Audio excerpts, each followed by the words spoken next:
What's going on, everybody? Hope you're all having a fantastic day today. Now, ladies and gentlemen, holy crap. We finally got some patch notes for Battlefield 6 when it comes to the brand new season, Season 1, which is dropping on the 28th. And I'll be real, there is a lot of juicy details within these patch notes. I'm not going to go ahead and discuss each and every bit of it because there's a lot of bug fixes and so on and so forth.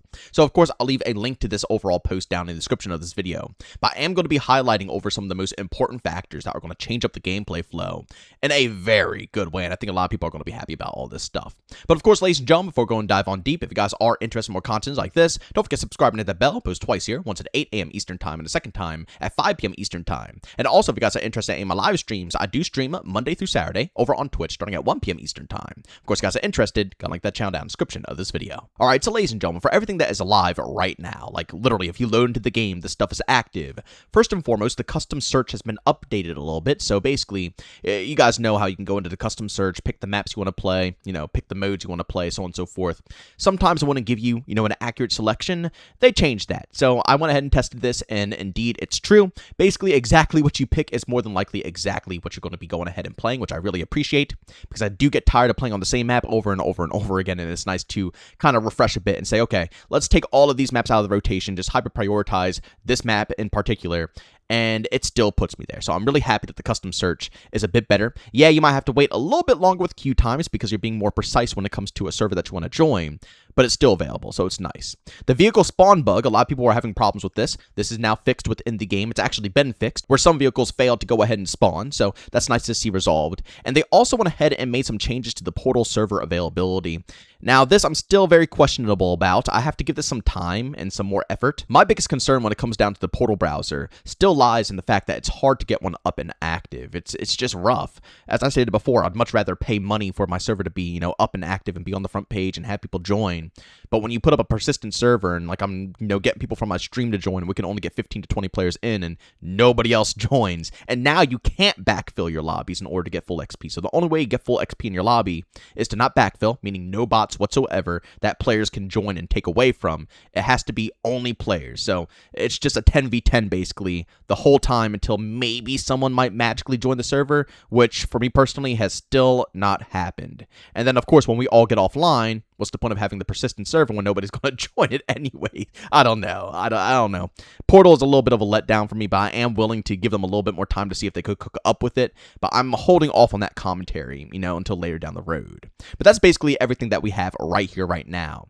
But ladies and gentlemen, this begins the list of everything to go ahead and expect. And let me tell you guys something, as I stated, it's very, very, very juicy. I'm going to start off probably with one of the hottest topics that you guys have been asking for, the progression when it comes to challenges. They already said they were working on this, which is why I don't really understand why everybody was getting so angry. Like over the past 2, 3, 4 days, all I've been seeing on Reddit is people saying, oh, they do this, this, and that, but they still won't go ahead and fix the challenges. They already said they were working on it, and they're just trying to go ahead and, rearrange them to make them fit better. And people didn't really have the patience for it, but here we are. And we're actually going to be getting pretty much the majority of all the challenges overhauled, which is looking pretty nice, and I'm glad I didn't take my time to to complete any of these, because for those who went and did the very hard challenges, you're probably going to feel like you got, a little kick in the butt, but still, it's good for those who are just not really feeling the grind. Now you guys can actually move forward and get things done. They actually gave us a few, basically examples on things that are changing, like for example, the class assignment for Assault 1, get kills while using the adrenaline injector. That used to be 30. Now it's 3. So 3 kills, ladies and gentlemen. Went from 30 kills to 3 kills. Class assignment, Engineer Expert 3. Repair vehicles in a match from 6,000 to 1,000. So instead of 6,000 score, which was unattainable, now it's only 1,000. So that's honestly going to be pretty dang easy, I think, for a lot of people out there. Another one, a weapon assignment, Deadeye 2. Get headshot kills over 200 meters with a sniper rifle. You guys remember this one. You needed 150 of those headshots. You only need 5 now, ladies and gentlemen. 5. I'm just going to say it now. These are some very solid changes. And again, this hopefully will bring back a decent amount of casuals, because casuals were kind of turned away when it came to doing all of these challenges. It's not really enticing when you only have like 30 minutes to an hour a day, and it's so many different games out there trying to fight for your time. Are you going to really do the 150 headshots? at those ranges. Are you going to put your time there? Or are you going to put your time in another game that will probably give you more bang for your buck when it comes to the hours that are available to you with your busy schedules? So this is a massive change for everybody. Again, they're going to be fixing up the XP earned in Escalation. Thank the heavens, because whenever you play Breakthrough or Conquest, you get a good portion of XP, and Escalation is almost cut in half. And it's one of my favorite modes. I love Escalation, but the problem is you don't get any XP for it, so it kind of is repulsive to play, although I still fight through. I don't really care. I just play the game. I don't need XP. But still, seeing myself get double to triple the amount of XP in Conquest, again, another slap in the face, but they're going to go ahead and rearrange that. Also on King of the Hill, but I don't really play in the small modes, so I don't really care too much, but at least for Escalation, it's going to be rearranged. They're also keeping their eyes peeled on progression still. They actually went ahead and fixed up progression recently, so if you hop into the live build of the game right now, you will be grinding through weapons and weapon attachments a lot faster than day one. But they're still keeping an eye on it to see if people like it. So, of course, go down in the comment section and let me know if you guys think the progression has gotten better, if it's gotten worse. Well, I mean, it can't get worse because it's faster. So, do you think it's good? Or do you think it needs to be a bit faster? Personally, I'm liking it. I don't find it too bad, but I do find myself still struggling to get suppressors and, pretty common items for a weapon. So maybe a slight bit faster wouldn't hurt, but I would still enjoy hearing what all of you guys have to say. And then for player movement, I've been actually waiting to see what the developers are going to be doing to the movement here and what changes are coming. But I'm actually going to go ahead and read this one word by word just so you guys can hear what DICE is trying to say. Player movement. We're actively refining player movement to address areas that previously felt inconsistent, while staying true to the gameplay pace and maintaining the core feel of the launch experience. In parallel, we are enhancing sight stability by minimizing reticle movement during specific animations. These adjustments aim to deliver a smoother and more precise aiming experience, all while preserving an immersive first-person feel. I like the sound of this. The way this sounds makes it seem like, when you're mantling up on top of a wall, or, something of that, so maybe doing a barrel roll, you can get your sights on target a little bit easier without it bouncing around too much. I don't think this is going to be adjusted when it comes to jump shotting. So I think jump shotting is still going to be penalized. So you don't have to worry about, any movement getting cracked out of, this world. But I do think that it's going to be a lot smoother. So when you're mantling, when you're barrel rolling, when you're doing all that stuff, the gunplay will feel a lot better than it did before, where you just kind of wanted to avoid, any of that type of stuff. Just stay grounded, don't do anything, and make sure your sight is up and on target. This time, you might actually be able to move a little bit more without being penalized completely.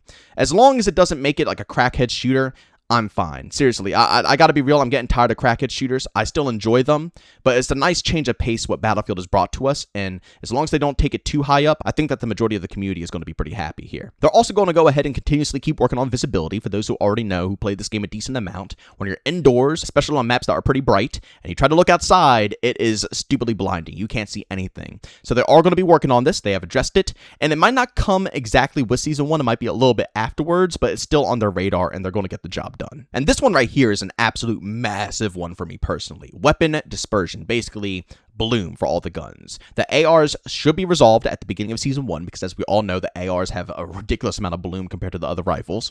And they're also going to be kind of reworking all of the guns across the board. So basically SMGs, when it comes to long range, the bloom is going to be a little bit more active compared to something like an assault rifle or a carbine rifle. And when it comes to up close and personal, the ARs, carbines might have, a little bit of a harder time compared to SMGs where it's going to be pinpoint accurate, which I think is nice. SMG shouldn't be able to fully auto people across the map, which a lot of them can. You should have to kind of burst your weapon a little bit, just like classic Battlefield. So I think that this is a pretty decent change, but it's one of those things that you can't really tell until it's finally officially out. But I'm very happy to know that bloom is being fixed because I don't mind the bloom on the other weapons. I really don't, but when it comes to the ARs, it does feel a little bit wild. So I'm glad that it's finally coming, and ARs should be a little bit more manageable once this update goes on through. They also went ahead and kind of described some of the situations that they kind of fine-tuned when it came to the bloom. First and foremost, post-sprint firing, they said, weapons fired immediately after sprinting while zoomed could retain higher dispersion, reducing accuracy. Basically, right after you're done sprinting while you zoom in, it gives you a massive amount of bloom out of nowhere. So that's one thing that's being fixed that will definitely make it feel a lot better.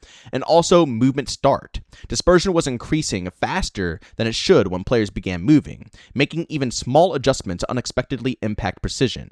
This was especially noticeable on controllers. So basically, I'm assuming when you're strafing left and right instead of staying stationary, once again, it gave you a ridiculous amount of bloom that shouldn't be there in the first place. Yeah, bloom is going to be in the overall gunfight, but, a tiny little strafe to the left or right shouldn't really affect it and kill the overall momentum that you had within the overall gunfight. So I'm glad they went ahead and resolved all these problems. But with that being said, ladies and gentlemen, that's pretty much all I have for you guys. Of course, they talked a little bit about the Battle Royale and, some changes and fixes, buffs, nerfs, so on and so forth. But I'm not really going to discuss this too heavily until I actually give it a shot. And I know I want to keep up with it because, again, I'm not too much of a big BR type of person. If it's fun, I'll still give it a go every now and then. But my bread and butter is, the base of Battlefield, Conquest, Breakthrough, just the core game itself, the multiplayer. That's why I love so much. So we'll see how the updates are handled and if it's worth our time. I think it's called something like RedSec or something like that. That's what they're calling the BR. A really weird name. I'm going to be honest with you guys. That's kind of a bad one. But we'll see how it turns out. I'm excited to see if it can actually bring some hype for the franchise or not. But when it comes to the multiplayer patch notes, this is a big boy, ladies and gentlemen. They fixed a lot of stuff. The only thing I didn't see, which I'm kind of disappointed about, is the drone. Being able to glitch up on the drone and slam it with a hammer so you fly up into the sky. That didn't get patched, and I'm going to be real, Breakthrough is kind of getting ruined because of this. It's not looking too good. I hope they can push out a hot fix either sooner or right afterwards, because that is an annoyance across the board when it comes to the overall Battlefield 6, gameplay. But again, other than that, it's really good. A lot of things we had problems with when it comes down to progression, challenges, bloom, gunplay, just the smoothness of the overall experience. We're going to see a lot come the 28th of this month, and I'm very excited to go ahead and give it a shot. But ladies and gentlemen, as always, if you enjoyed today's video, leave a like. If you hate it, leave a dislike. Don't forget to subscribe and hit that bell. Post twice here, once at 8 a.m. and a second time at 5 p.m. Eastern Time. And also, if you guys are interested in any of my live streams, I do stream Monday through Saturday over on Twitch starting at 1 p.m. Eastern Time. Of course, if you guys are interested, go link that channel down in the description of this video. But as always, thank you for tuning in, and I'll see you all next one. Peace out.